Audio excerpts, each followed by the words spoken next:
Great. And then it looks like Dave, do you have the ability to do the live captioning?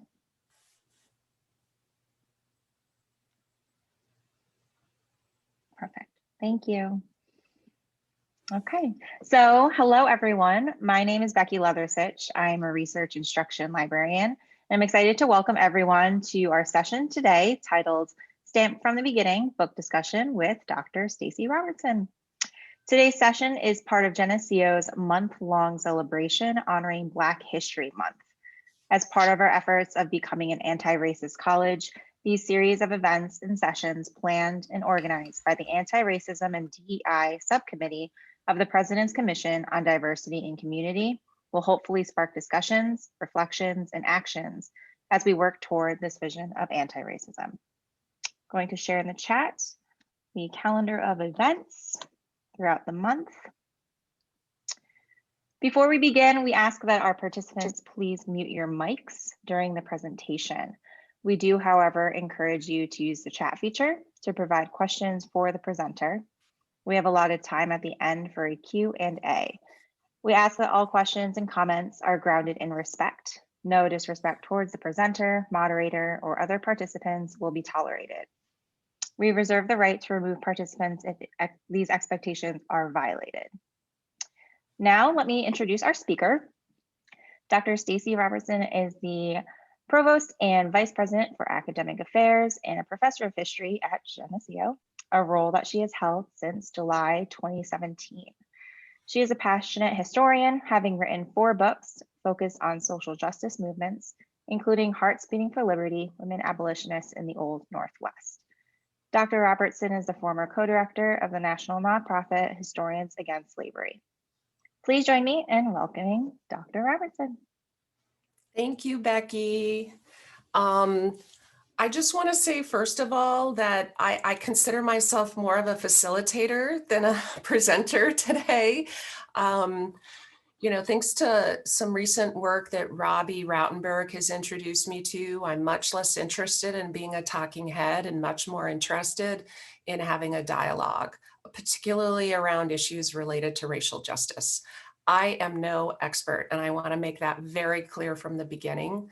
I really hope that whether or not you've done the reading, and to me, that's, if you have, great. If you haven't, that's totally fine too. I'm really interested in the bigger discussion about racial justice and what some of the messages I think that we find in this particular section of the Kendi book can help us in moving forward the racial justice dial at Geneseo and across the board.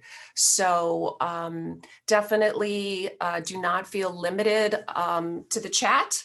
We're small enough. If you just wave or just say something, that's totally fine. I'm very comfortable with interruptions. And like I said, I really don't want to give a lecture per se. I really would prefer, and I asked Dave about this also, prefer to have a conversation. So I guess as we begin, I think one question I'd like to just ask folks, because I don't know your comfort level with the history. I mean, this section is basically kind of the anti-slavery section, kind of from 1830 through the 1870s, anti-slavery, Civil War, Reconstruction.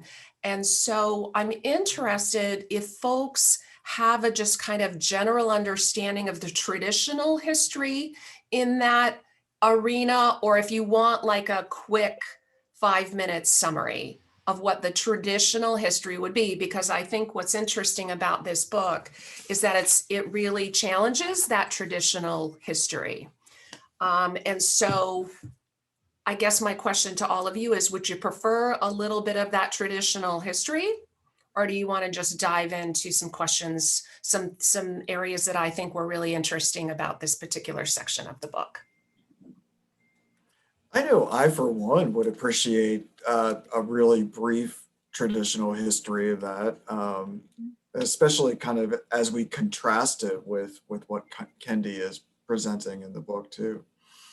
Okay. Well, if others are comfortable with that, then I'll do that. Real brief. I see my wonderful colleague Justin Barron here, who is probably these days much more of an expert in this, especially Reconstruction period, than I am. So Justin, feel free to just jump in and say, yeah, no, Stacy, not anymore. Welcome to the 21st century. All right, so I'm going to give you just a very brief basic history of what kind of the traditional approach to the history of the anti-slavery movement in particular has been particularly among American historians, and then kind of some of the recent trends we've seen that I think have been really great trends and helped to really deepen our understanding and move our frame of reference in thinking about the history of anti-slavery. So I'll say what you probably already know and is the obvious. The frame of reference for the history of anti-slavery is a very white frame. So the anti-slavery movement is written really from the perspective of white abolitionists, right? In a what I think we can now look as kind of a savior role. And so that's being rewritten, but that is really the tradition that I grew up in as a historian. So William Lloyd Garrison was really like the father of anti-slavery in the 19th century. And he was really eulogized for that role. And so I think that's the basic framework that Kendi's challenging, and others as well are challenging. In a nutshell, as Kendi suggests, the beginning, really the immediate emancipation movement, traditionally, we see that emerging in the 1830s with William Lloyd Garrison, his liberator, really kind of emerging out of the Second Great Awakening. It's interesting, at least in the part 3, Kendi doesn't talk a little bit about the religious foundations of the anti-slavery movement, but that's a pretty hefty tradition in abolitionist history to connect anti-slavery to that Second Great Awakening. And in particular, actually here in Western New York, what was known as the Burned Over District. So Garrison begins to challenge the colonization movement as a kind of racist movement and a hopeless movement, and one that is not what he would call a moral movement. And so he really moves toward a kind of religious-oriented moral movement that addresses slavery as sin and calls for immediate emancipation. And in the traditional history, there's some recognition that Garrison had some influence in his life of Black abolitionists, but they tend to be just a few people that are cherry-picked to talk about that influence on Garrison. And I know that Kendi talks about that as well and kind of problematizes that. Garrison, as we move throughout the 1830s, really believes that the way we're going to end slavery is through convincing people it's a moral wrong, that it's a sin, and that Southern slaveholders are going to voluntarily be converted and give up their slaves, right? Their enslaved property. And so that's kind of his focus. What Kendi doesn't focus on, but what traditional abolitionism does focus on, is that is emerging.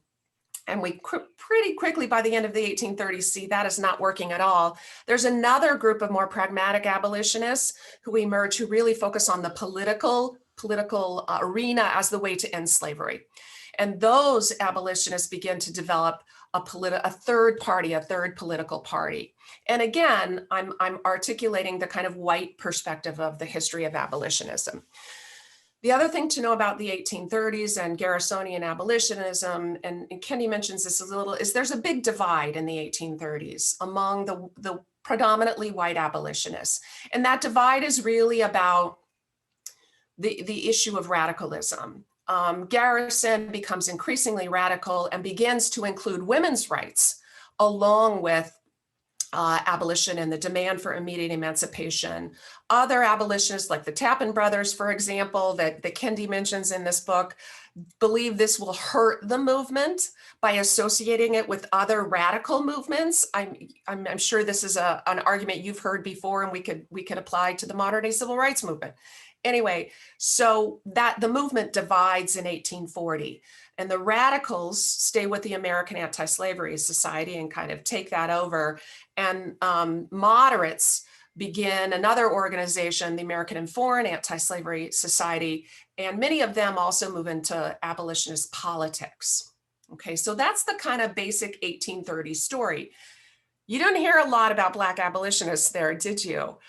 Because they're not kind of part of that traditional story. If they are included, they're generally included as kind of either joining abolitionist groups that allow them to join, and many don't, or in creating their own anti-slavery societies. And there is some work done on the extent to which Black abolitionists, the way that Black abolitionists moved white abolitionists in integrated abolitionist organizations to take a broader look and to really begin to recognize Northern racism as a part of the problem, right? And so this is where we begin to see this real discussion about what does freedom mean, right? And this emerges in a lot of the memoirs written by freed slaves or enslaved people. That you really begin to see, there is not really freedom in the North, right? It's just a version. It's just a version, on a scale. So those begin to emerge as well in some of the literature, and you certainly see that in some of the debates of the 1830s and 1840s. As we move into the 1840s and 1850s, according to traditional abolition, and I'm just giving you a broad overview. There's a lot of complicating issues here that I'm not gonna spend too much time on. But the important thing to know is the emphasis really is there's the Garrisonians who say don't vote, don't get involved with politics. The American government is by its very nature, including the Constitution, pro-slavery. If you participate in the American government, you are participating in supporting slavery, right? So they're really, no union is their motto. And then there are abolitionists who are way more pragmatic and who are really interested in ending slavery through the political system, through pressuring the major political parties by creating a third abolitionist party. So many of these abolitionists create what became known as the Liberty Party in 1840. And the Liberty Party really is kind of, in traditional history, like there's the Garrisonians over here and the Liberty Party folks over in here. And some of my research, particularly my research on women in the Midwest, began to show that that divide is not as clear and siloed as historians have thought. There are a lot of women who are kind of both Garrisonian and involved in political partisan work. So the 1840s, you see the rise of the Liberty Party. You might not be surprised to learn it wasn't very successful. A lot of challenges, not a lot of impact. Really just wanted to bring the problem of slavery to the national political conversation.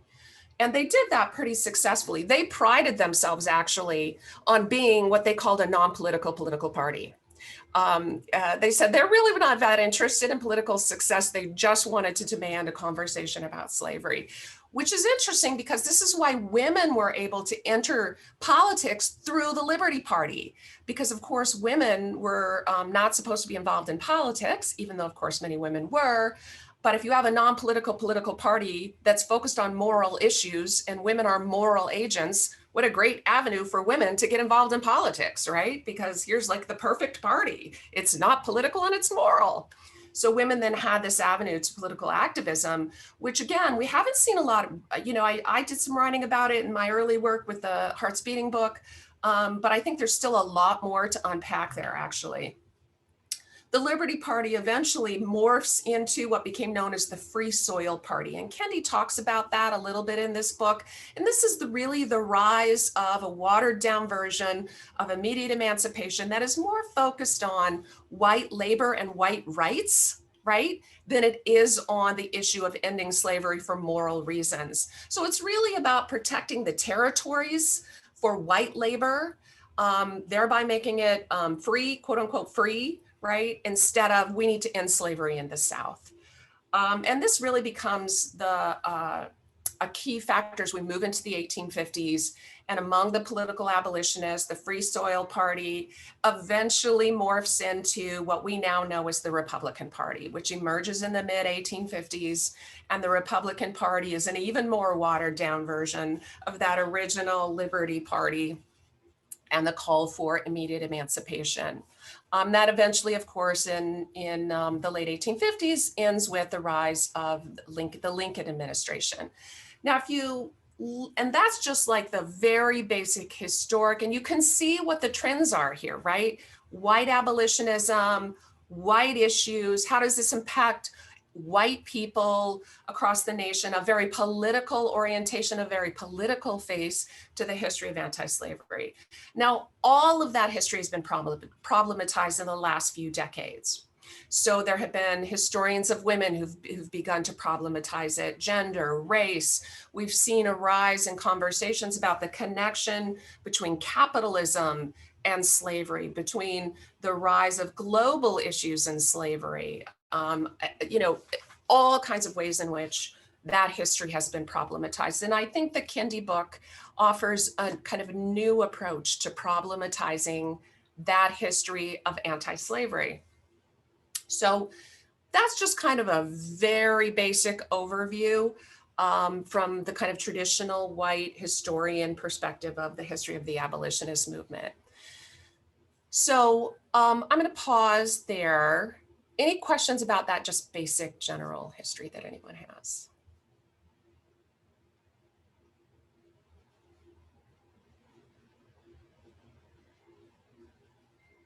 Okay, so let's talk about Kendi's book. Let's talk about some of the really interesting things happening in Kendi's book. So I think, and actually, I'd really appreciate anyone who knows more about the history of anti-slavery, your perspective on this issue. But one of the things that struck me as really interesting and nothing that I had really seen before is the extent to which Kendi weaves in the history of medical racism and scientific racism into the story of anti-slavery and freedom.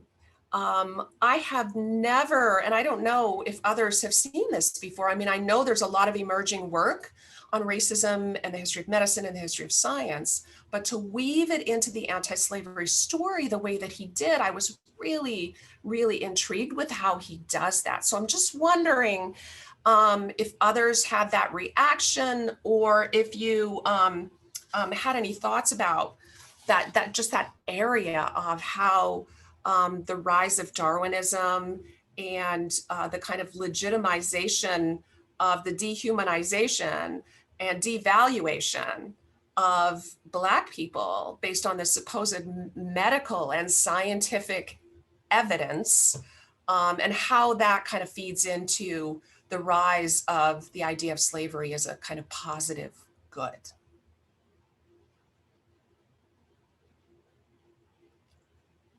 I don't know if there was a question there or not, but.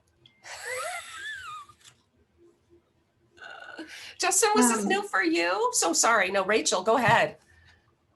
Oh, well, I'm not a historian. Maybe Justin should go. No.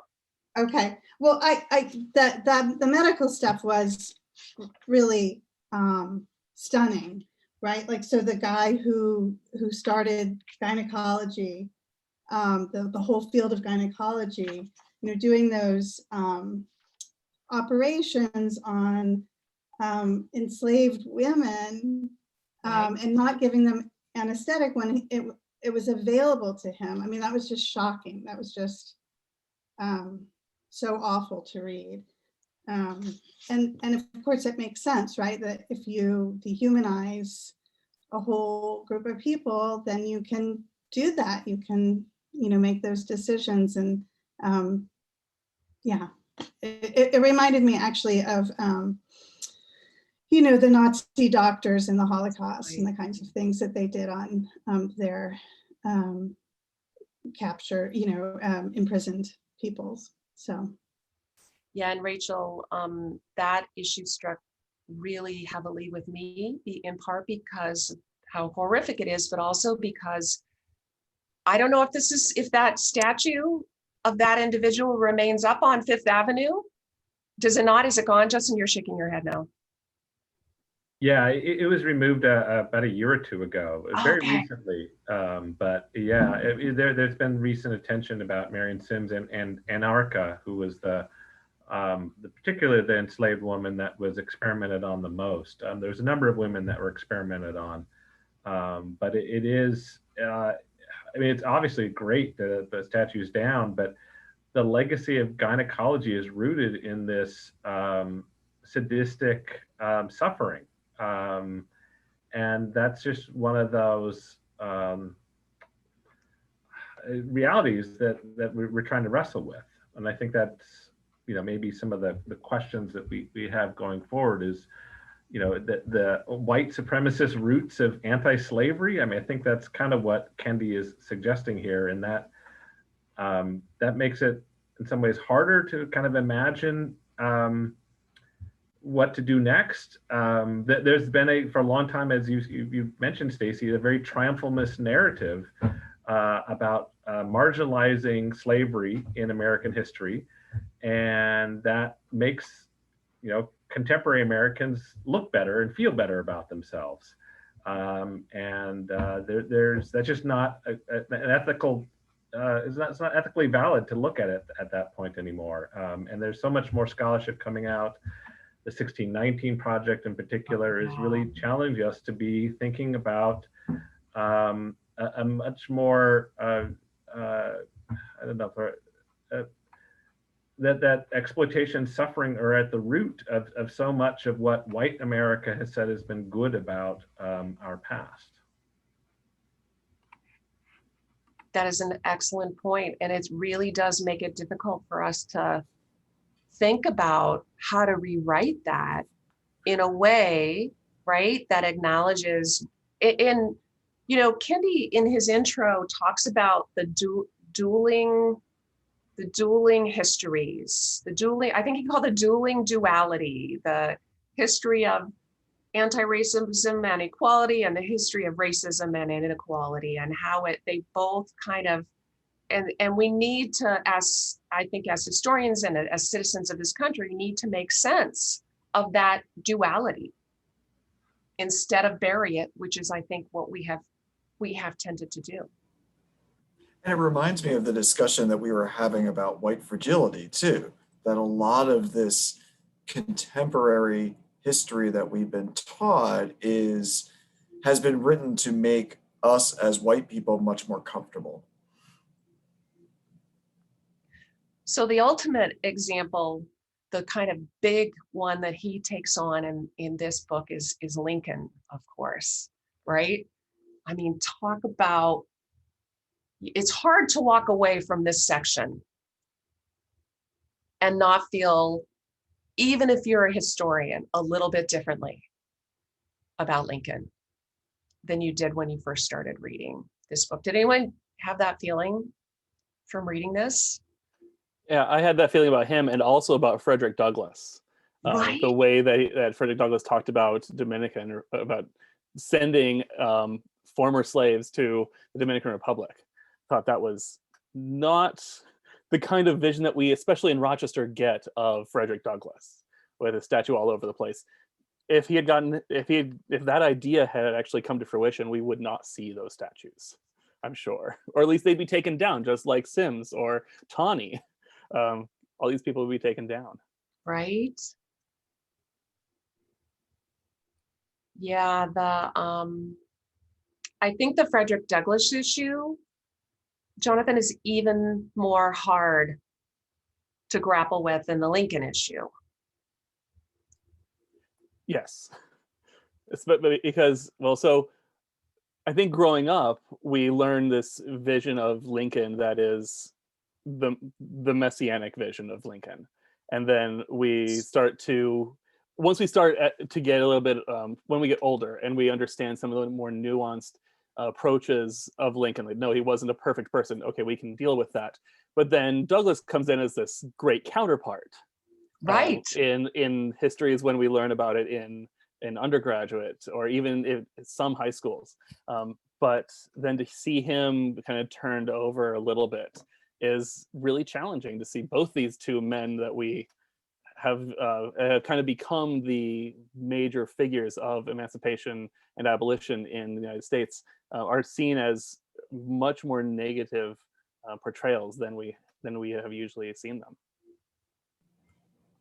And that goes back to our last discussion too, where we were talking about Thomas Jefferson. I think Thomas Jefferson was the one that was really kind of in the crosshairs, really looking at a different type of framing of Thomas Jefferson's history.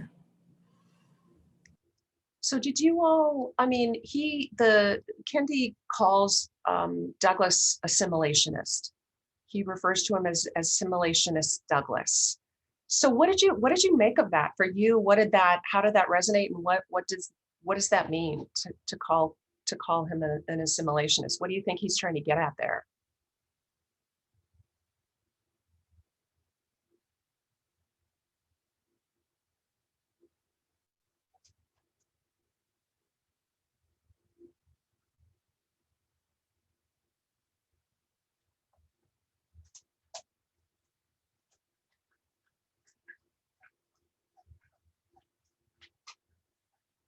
That was a really tough question. I would like to say something. Good, Sasha. I think maybe in a lot of Black spaces, this conversation comes up. Excuse me, that you have good intentions, but sometimes your good intentions are really not about change. It's about pacifying some folks. It's about getting along. And so I don't think he, him categorizing Frederick Douglass as an assimilationist meant that, oh, Frederick Douglass didn't do good work, but some of his work was actually limited in a number of ways. Whether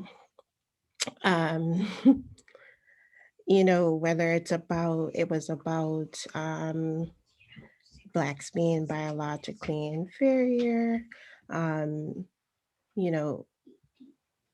the aspirations that he had for freedom sometimes overshadowed consideration of all Black people, that Frederick Douglass was in certain rooms, and sometimes that seemed to be enough for him. Thank you, Sasha. I agree entirely. And I think the issue of the impact of culture on all of us is also at play here. The idea that some of us are more or less vulnerable to the impact of an extremely racist culture, I think is really interesting and complex topic. And one of the things I like the most about Kendi is he really kind of takes this on head first, right? And not everyone in this field and working on anti-racism agrees with him about that. But I do think the Douglass question, I have done a lot of work thinking about studying not only Douglass, but other, I would say, other Black abolitionists who are in the vein of Frederick Douglass, including some women. And there's just no question that as we look back as historians, that anyone emerges without complications, right? Without messiness, without contradictions. I spent a decade working with this radical abolitionist named Parker Pillsbury. He was the subject of my senior thesis in college, my dissertation in graduate school, and my first book. And I loved Parker Pillsbury. All right, I'm just going to confess. this white abolitionist. But at the same time, Parker was also a racist. There's a kind of famous phrase in relation to Frederick Douglass where they say, you need to have a little more of the plantation in your speech. That's kind of a very easy way to make reference to the racism among white abolitionists. That was actually something that Parker Pillsbury said to Frederick Douglass. And so I had to grapple, right? Because at the same time, Parker thought that, and he was close to Frederick Douglass. He lived and worked in Black communities, he was the one, he was one of the few abolitionists during the Civil War who was uncompromising in denouncing Lincoln. He never stopped denouncing Lincoln as not being driven by a moral purpose to end slavery, always focusing on the military, practical, political ends, but never on what was right. And so as I tried to write this biography of Parker Pillsbury, I had to grapple with these questions of how complicated he was. He was a feminist, but he also treated his wife really poorly.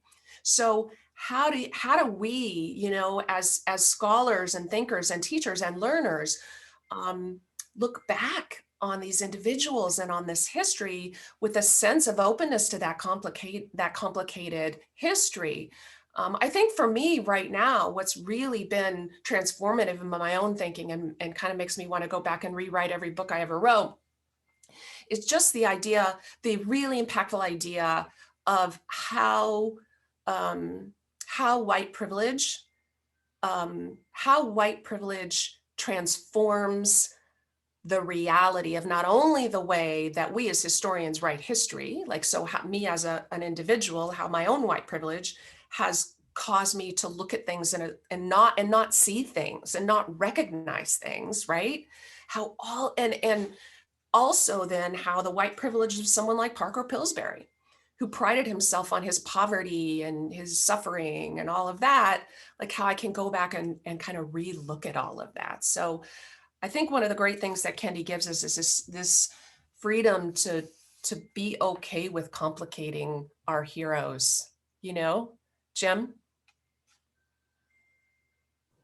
Yeah, thank you. I wonder if there would be such a thing as historical implicit attitudes, and the modern research on implicit attitudes is that we all, part of it is driven by us unconsciously and not wanting to, not with our free will, but we absorb the culture that we live in, and we resist that culture often, but because we grew up in that culture, we can't avoid absorbing it, at least some of it, and it comes out from time to time. And I think the real difference is the courage and the effort that people take to try to push those implicit attitudes away. And one of the differences between Jefferson maybe and certainly Frederick Douglass, the courage that he exhibited, in his life. You see that in some people historically. I'm not a historian, but it seems to me you see that in some historical figures and not others, although we're all affected by the culture where we live in. Absolutely. And I do think there's no question that we all are affected by that, and that implicit culture that we're not even aware of, right? But and it's really hard to go back in time and figure out what that is and then apply that, right, to the people that we're studying and kind of try and interpret the way they live their lives through that lens. That's like another layer of complication, but one that I think we need to do, one that I think we need to engage in and engage in with a kind of authenticity and a humility that allows us to be okay with looking at figures like Douglass with a complicated lens,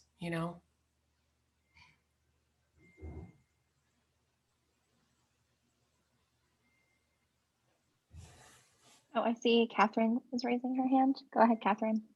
Hi. So I've been kind of popping in and out because I had some things to do. Talk to Brad for a second. So this might have already come up, but I think one way maybe of thinking about this, his critique or his challenge to Douglas and to Lincoln, is to also think about the purpose of this particular text, and it's about usefulness, for today and for this contemporary conversation. So I think it's appropriate that he may be saying, what is acceptable, or that it is acceptable to challenge even people who we see as heroes of the past in these ways, because we expect more and we need more today. That they are examples of how people take risk and make bold moves in the movement toward justice, but that there's more that we need today from our leaders and from the people who are at the forefront of however the social justice movements they are leading. So that's all I want to add.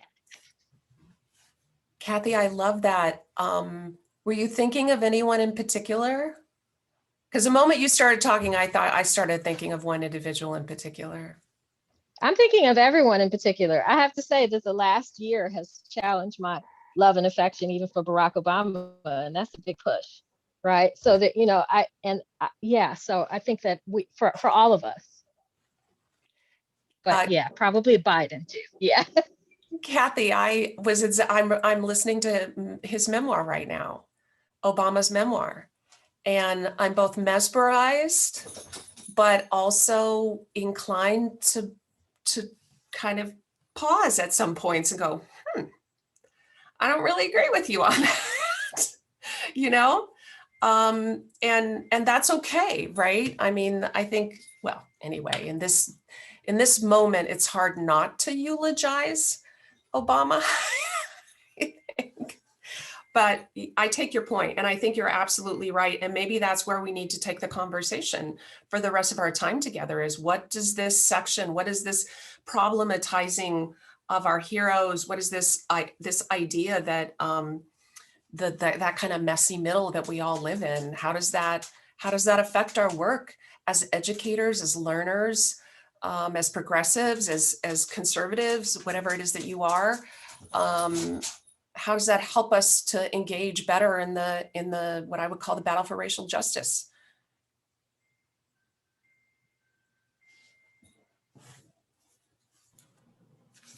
I don't have an answer to your question, but just a quick thought, and I see a couple of hands up and I don't want to talk long. I think the point is so important, and the conversation is so needed when you see so much pushback with this idea of patriotic education.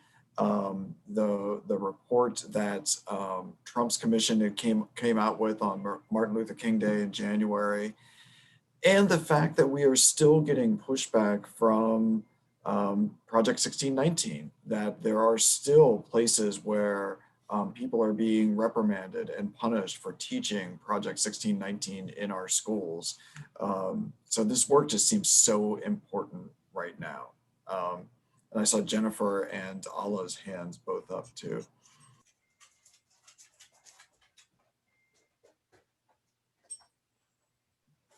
Jennifer, do you want to go ahead?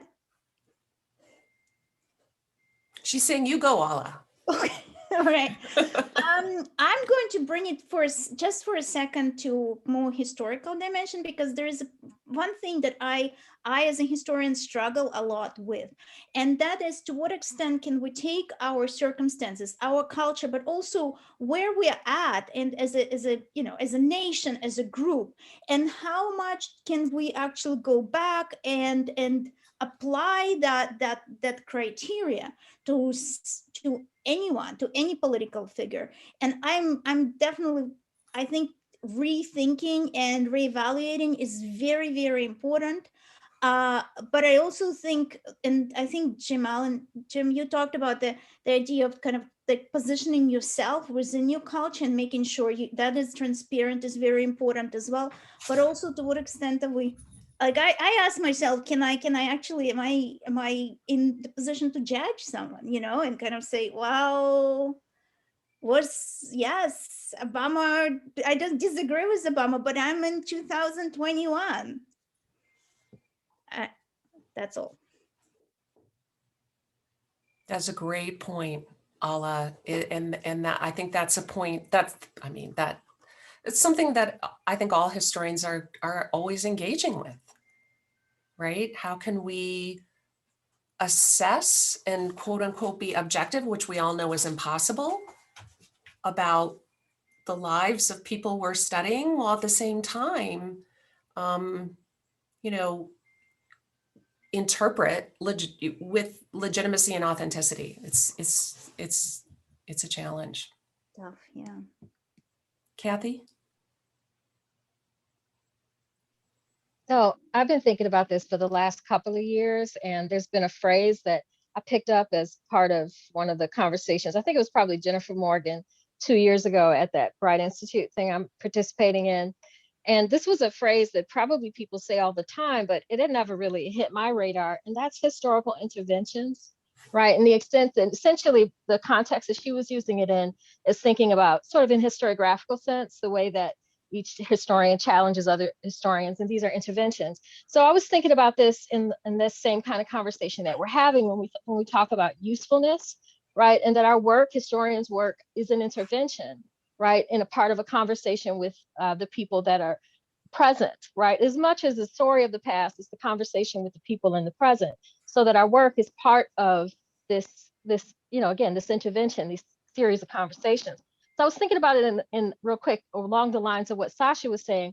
And maybe one of the lessons that we get from the things that Douglas, for example, didn't do is that we need to be in the room with everybody, so that you're not just sitting in the room with the elite in Washington, D.C. and, you know, being the person at the table who is in a position to move the needle in ways that benefit you, that maybe broadly benefit Black people as a whole, but there are people that are left out because you're not necessarily in the room with those people at all.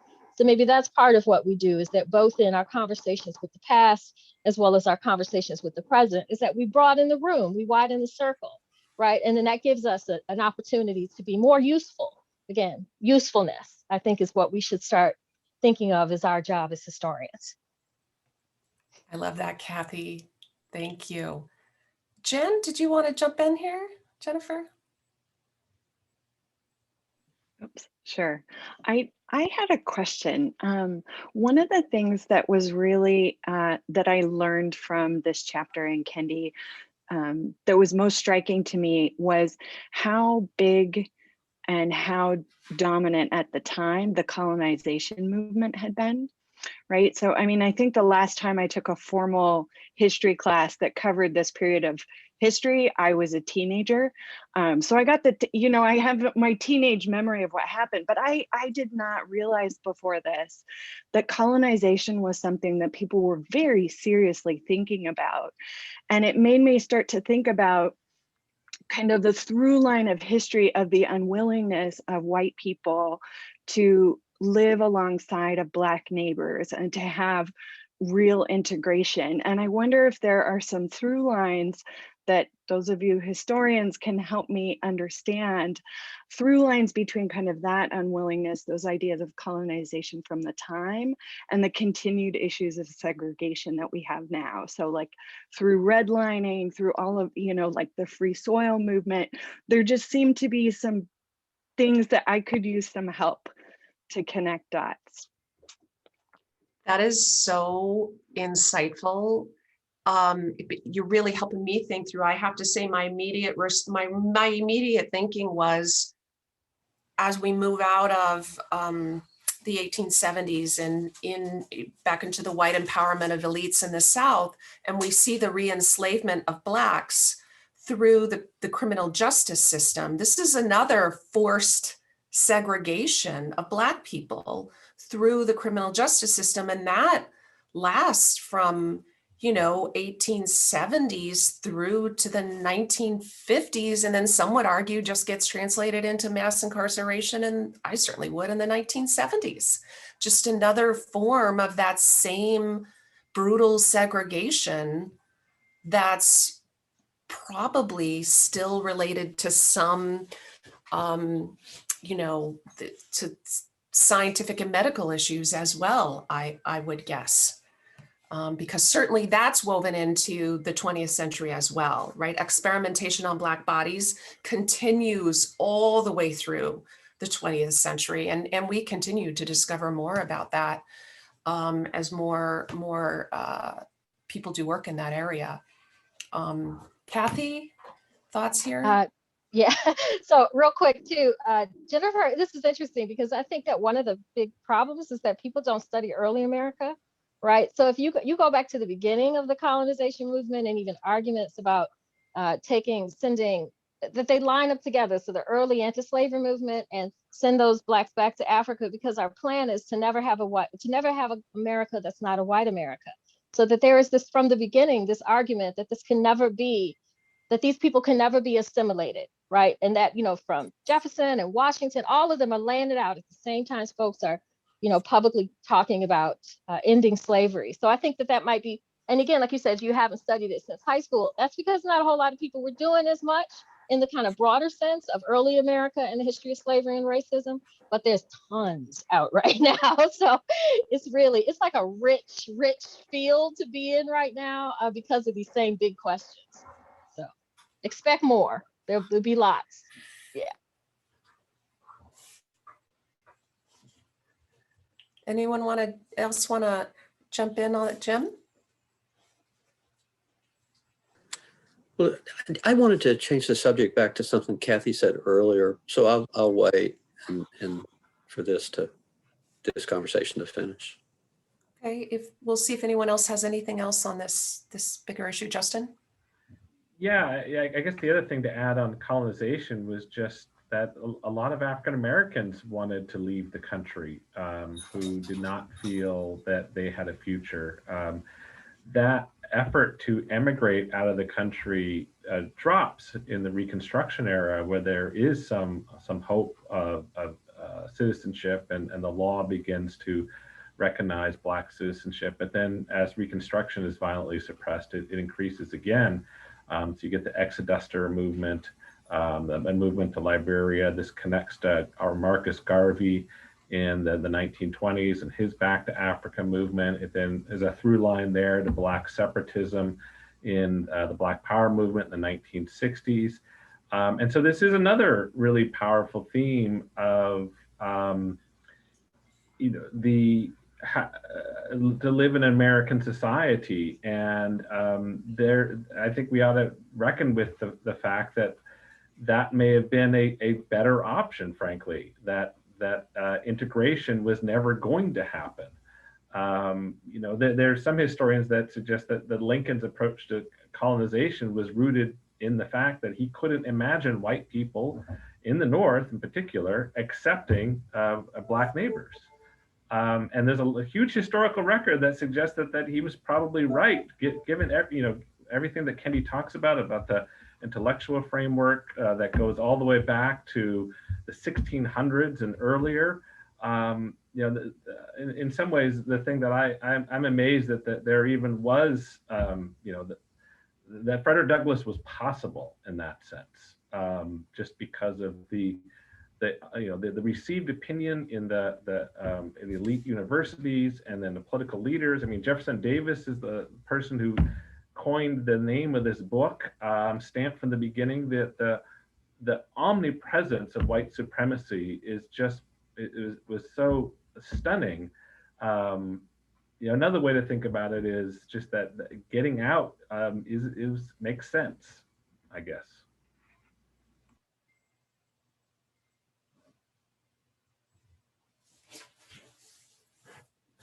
Kathy, you look like you want to respond, but you're not going to.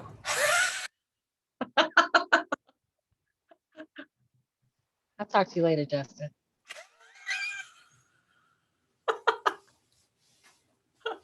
I love the historians. Jim. Yeah, thank you again. I was really intrigued by what Kathy said earlier about history as an intervention. And I guess I'd never thought about it that directly before, and usefulness. Real opportunity there for cross-disciplinary work. I mean, what we know is it's really hard to change people's attitudes, and particularly if you challenge their ideology and their identity directly. You have to kind of come at it from the side. And although white supremacy is probably not a conscious identity or ideology for the majority of white people. It's a hidden, implicit attitude, perhaps for many. And I think that's a conversation really worth having. And I don't have any direct answers, but so you know, how do you make the 1619 Project persuasive? How do you present that in a way that, you know, so can you present that in a way that this is an American story? Yeah, I don't know, but it just strikes me that's a really important conversation. Yeah.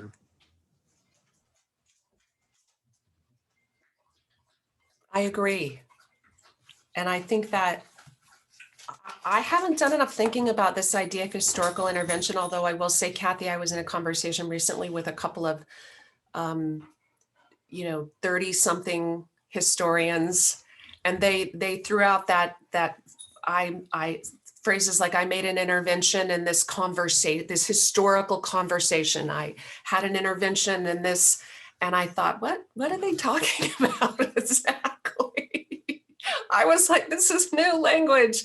But I think there's a sophistication and the nuance to the use of that term that I'm not sure I have fully engaged with, but I think is really interesting and important and represents, like I said, a complication to the way we think about both how we do history, but also how we make history relevant for today. And ultimately, I think most of us here want to engage with history in a way that's making it relevant for today. And so I think the Kendi book is in many ways trying to do that. This book is an intervention. And so, I think there's a lot more unpacking to do there. And I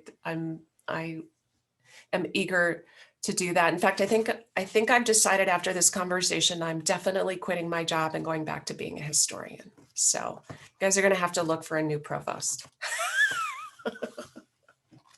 Because this is way more fun. I'm just going to throw that out there. Way more fun. I'm having sure these nobody will argue with conversations. that. I do want to be aware of our time in case other attendees have questions. We have about 5 minutes left.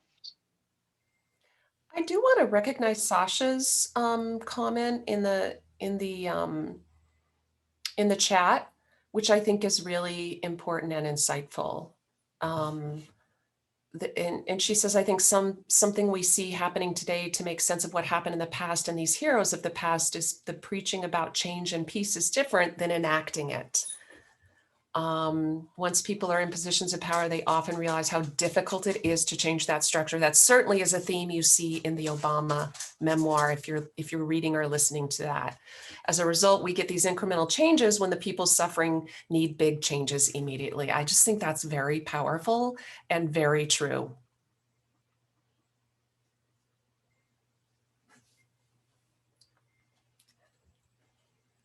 And as someone in a position of power, I have to say, I'm trying for the big changes. Justin. I guess one of the themes that I saw in this section was the pernicious effects of paternalism.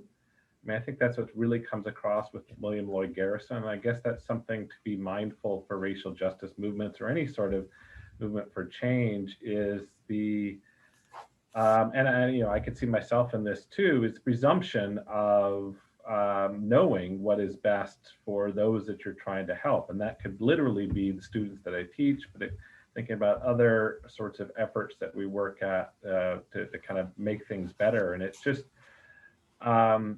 it's causing me to kind of reflect on ways that I avoid that trap of paternalism. And yet the models, in some ways, think about Sasha's comment about heroes, they're all paternalists. In some ways, the heroes of the past. And so how do we get out of that?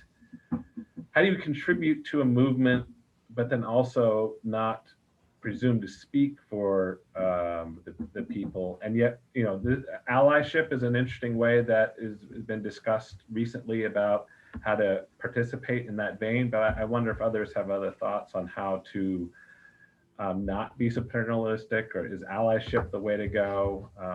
Yeah, that's something I've been thinking about. I think it goes back to, I want to acknowledge Kathy Adams' point too, making sure that there are people in the room, making sure we are listening to the communities involved, that it's not us as white people that are, you know, making the decisions and saying what is right for these communities, but we are listening to those communities and making sure that we are empowering them, giving them voice, and helping where we can, and listening to what they are telling us they want us to do. While my mic's on and before we run out of time, I just want to remind everybody, if you're interested in this discussion of Frederick Douglass, that we are having Kenneth B Norris is speaking tomorrow. Kenneth is a direct descendant of both Frederick Douglass and Booker T. Washington. And he has come back to the Rochester region to set up the Frederick Douglass Family Initiatives. And he's going to be giving a talk tomorrow. I don't have the time off the top of my head, but the link is in for people to register. And he's giving a talk on Frederick Douglass and the Frederick Douglass Family Initiatives.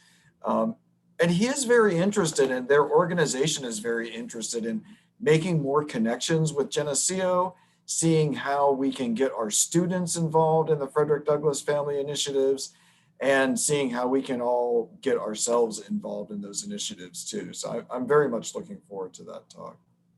Thank you. Crystal put in the chat that the talk is at 2:30. And I've known Ken for about 15 years now, and he's an amazing, amazing speaker and intellectual and thought and thinker and activist, and just to recognize that he is a descendant of both Booker T. Washington and Frederick Douglass also just kind of blows your mind. And the organization he represents is really fantastic. So I hope you guys can make it. I want to just say thank you so much to everyone. Thank you, Dr. Robertson, for her time and for sharing her knowledge and expertise with us today. I just shared in the chat page where there will be recordings available, including this one, if you want to go back and re-listen or share with your colleagues. And then I will also post the overall registration page for the rest of the events for Black History Month. So thank you again for everyone for attending, and I hope you can join us for some future discussions as well. Thank you, everyone. This is the best part of my week by far and away. So thank you, thank you, thank you. Thank you. Bye. Bye. Thanks, bye.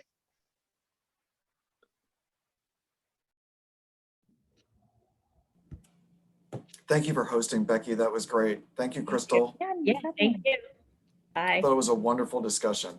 Yeah, it was very good.